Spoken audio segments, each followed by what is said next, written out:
Kadri, for that distillation of a very interesting journey that you've been on. I share a lot of the similar conclusions of Simon in terms of how important engaging the community has been in that journey. And to me, I think that is kind of fundamental to kind of a just transition. In my experience at Future Yard, we're a very young organisation and have set from the start to try and be sustainable. And we did that and realised when looking at our impact that audience travel was the biggest impact for our venue. And we did, off the back of that, we did a focus group. And despite all of the good things that we do internally, operationally at Future Yard, when we did this focus group, none of the people who were core audience members had heard of any of the stuff that we'd done. And that was a very humbling experience and has massively influenced how we work now, where we do green-focused events. So we do a sustainable travel month in April and try and work with Merseyrail and Arriva to offer free transport to the venue. We do a gig called Wax and Gears, which is the gig is powered by a series of exercise bikes hooked up to a generator. And we do an event called Pop, which happens in November and is alongside the COP conference. And we invite all of our kind of industry stakeholders to do a similar but music-themed conference. So that kind of was fundamentally came from the fact that we realised how important engaging our community was. And if we want to affect our audience travel impact and drive that decrease and get more people into active and public transport, we needed to engage people and have those conversations. So that is my biggest takeaway for today. So thanks very much.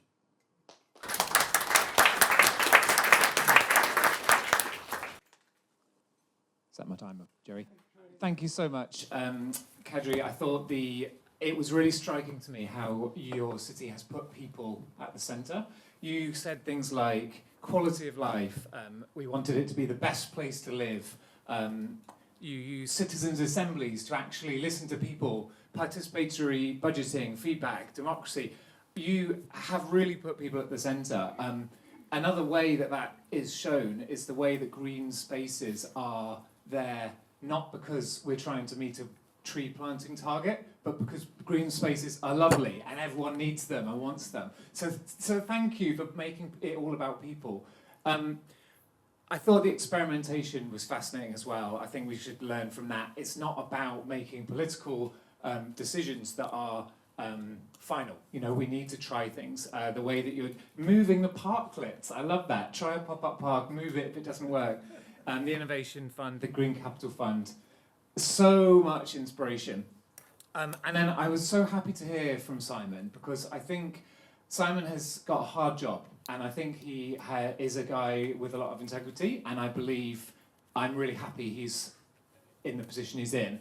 However, he has got a very hard job, because Liverpool today is not in a good place, as you will know from comparing where we live to that wonderful vision we heard from Kadri. I mean, so I looked at the climate scorecard, which is a wonderful project by Climate Emergency UK today. Liverpool scores 22 out of 100 on for council, actions we have currently taken or are taking. It's not doing very well in the ranking of councils. No one's doing 100, I should say. We have a 6 to 8 lane road cutting through the city centre. And we have some of the worst air pollution in the country. So most cities, if you look at the air pollution, it's hotspots. There are a few junctions that are clean air management zones. In Liverpool, it's our entire city. In large part because we've allowed this road to stay here, we have this, and we are a driving city. We're a car city. And that is the elephant in the room there, is that the air pollution that we're all subject to is literally shortening our lives. You know, as a resident of the city centre, or of the whole city, and a father of a 4-year-old, my daughter's life is literally harmed by the air pollution. I would say another elephant in the room is that maybe we don't need to talk about this, but Liverpool's future is really in the balance. We are one of the most vulnerable cities in Britain because of the position both on the Atlantic and with a river. So we're so vulnerable to increasing severity of storms. As storms get bigger and damage gets greater, we're not going to be able to pay for the damage, you know? So do we have a future city? Do we have a waterfront? And I don't think we're talking about that. So that's the grim bit. However, I think the painting the vision and the inspiration we've had today, and Simon's kind of last words was about, we do need to paint the vision that a green transformation is better. It's a better place to live. It's not about it's not about stopping using your car. It's about turning Liverpool into somewhere you actually want to walk around in the city and actually enjoy being. So the contrast is wonderful, and I'm really glad that we had you here, Kadri. And Simon, I'm really glad that you are in the position you're in. Good luck. Thanks, mate.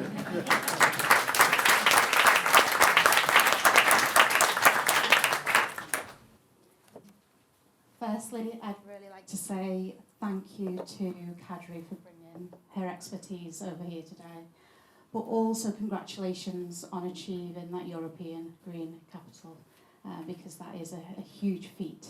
And I can attest, I've been to Tallinn. It's a beautiful city, but also with a beautiful countryside. And you mentioned early on about your expats and saying there weren't many people in the country. I can also confirm I've spent time in an office for 2 years with one of your expats who became a great colleague who's now over in Sweden. And we met because we work as paleo-ecologists, so past ecological experts. And in your city you have bogs, islands, lakes, and it's a key area to really understand biodiversity and biodiversity issues that we face around the world. But Tallinn and Estonia have been putting their energy, their ideas, their money, their funding into this research for many, many years. And that's something that's common maybe across Scandinavia, across the Baltic countries, but not necessarily here in the UK. So that requires a big change in attitude and mindset towards where our funding goes and what we see as value for the future. You mentioned some key identities about the Tallinn people. You mentioned friendly, you mentioned creative, you mentioned kind, and you mentioned about bringing the home into the street or that community. And they're key values that we share here across the Liverpool City region, within the city area and the wider authority. But you mentioned 2 other areas, so green and healthy. And they're not 2 key areas that I would necessarily associate with Liverpool, or particularly Liverpool in the past. So it was good to hear from Simon to touch on some of those key initiatives around the green agenda and the health of people. But what we do have is we have this responsibility for public engagement. You mentioned the Friends of the Parks. We work very closely at Liverpool Hope University with Friends of Chilwell Woods and Fields and Friends of Calderstones Park. But what this does take, it involves a whole community. And you mentioned chefs, and you mentioned recycling, and you mentioned different people within the community that are involved in these initiatives, and that requirement for funding and infrastructure. But you also mentioned this Think Globally and Test in Tallinn. So just to update my title as Head of Geography and Environmental Science, I'm actually Head of Computer Science and the Environment, and this has only happened in the last couple of months. And the reason behind that is this joint initiative to think about big issues such as biodiversity crisis, the climate crisis, but also our solutions. And our solutions may lie within the engineering and within the AI technologies and within our future technological advances that need to be applied now to our environmental issues and our climate change. So I'm conscious I'm at 3 minutes, so I'll just skip ahead there.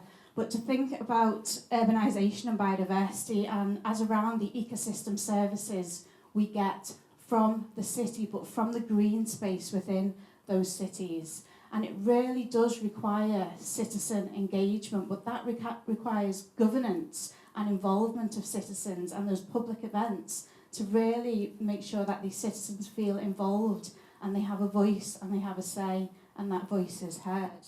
So no voice is too quiet, no action is too small, and we should really be thinking about those grassroots initiatives and how we can capitalise on that good work that is already happening across the city.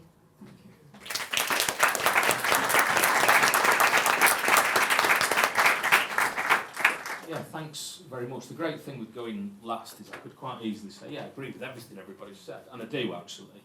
But no, I think it's really sort of important to give the reflections.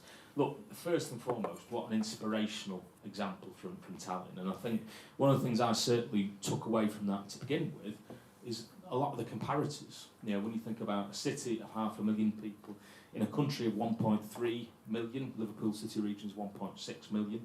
You know, coastal locations, port locations, proud, independent spirit, friendly people who pull together. There's all of those kind of natural sort of synergies. But when you look at kind of what you've been able to achieve over the past decade or so, it is truly inspirational. You know, when I was making the notes going along, free public transport since 2012, that's exceptional. That really is truly visionary. How could we push the envelope in that direction here? When you think about your focus on biodiversity, absolutely great. Not just how we cherish green spaces, but how we maximise the potential of those green spaces. The way that it is all about a grassroots approach, you know, not just your citizens' assemblies, your participatory budgeting. We used to have some of that in Liverpool before austerity hit and so many kind of things were lost just over a decade ago. Equally as well, some of the kind of other aspects, you know, banning single-use plastics makes a huge kind of impact when you're able to do things like that.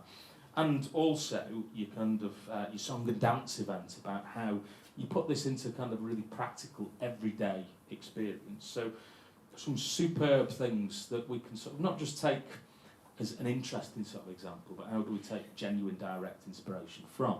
Because as I then turn to sort of Simon's presentation, look, first and foremost, you'd expect me to say this, but I think it's important to say it in front of him. We are really, really lucky that we've got Simon in the job that he's doing as a technical expert.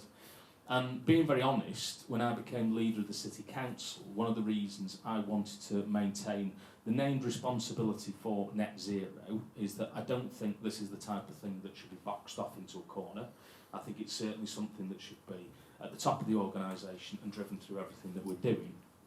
But equally, being very honest with everybody here and beyond, I was very conscious there's so much we've got to do.